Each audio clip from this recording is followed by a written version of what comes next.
So in this video we're going to plant a tree. So I advise you dig a hole approximately 1 foot by 1 foot depending on the pot size. In this case the tree is in a 7.5 litre pot, so 1 foot by 1 foot is perfectly adequate.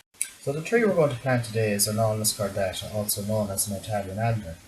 This is a very good tree, sometimes used as shelter buds and for screening, but also can be used as a specimen. As you can see, it is now the middle of November and the tree is in full leaf, so it gives excellent leaf cover. You could almost get away and call it an evergreen.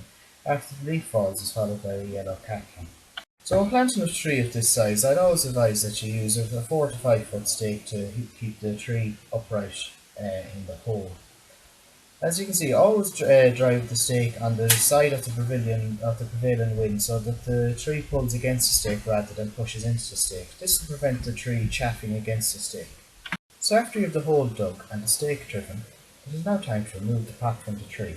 As you can see from the picture, the tree has got really healthy roots. We find that the trees cultivated in pots as opposed to trees cultivated in open ground and lifted bare root established much easier.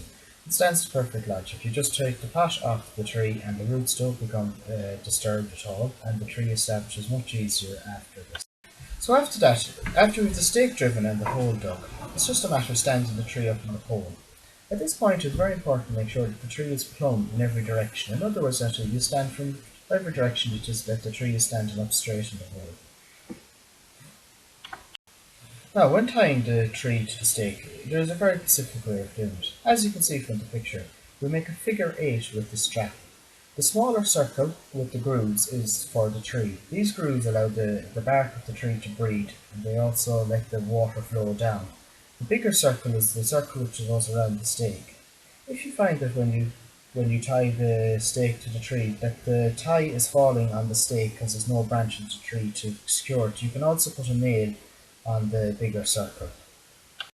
Now it's time to backfill the hole. The most important thing at this point in time is to see that the tree does not get buried too deep. All too often trees are buried too deep, and this hinders the tree's establishment. You'd never plant the tree any deeper than the old pot line. Also at this point in time, you can see that the clay there is very nice and loose. If for instance that the clay was more lumpy than this, I would suggest you use a multi-purpose compost rather than the actual clay. So after you backfill the hole, it is now time to stamp it in, firmly but gently, just to make sure that there's no little air pockets left between the soil and the pot. Any little air pockets like this greatly hinders root development, as the trees will not root into the air, so it's very important to have good snug contact all around. So essentially now you have your tree planted. Now it comes down to the never-ending question of aftercare. So how do you care for your tree after planting? Well, the most important thing at this point in time is to keep the tree sufficiently watered. Planting a tree in November, this tree will require no water, possibly whatsoever. But planting a tree perhaps in the month of May or June will require quite a lot of water. Basically, what the best thing to do is keep the tree watered at night, and the idea is that the clay immediately around the soil, that you try and keep that moist. So this really depends on how wet or how dry a summer you have. If you have a summer like 2013, unfortunately it does mean you're going to be quite busy watering the tree for the summer months. However, there's no point buying a tree if you're not going to give it the sufficient aftercare.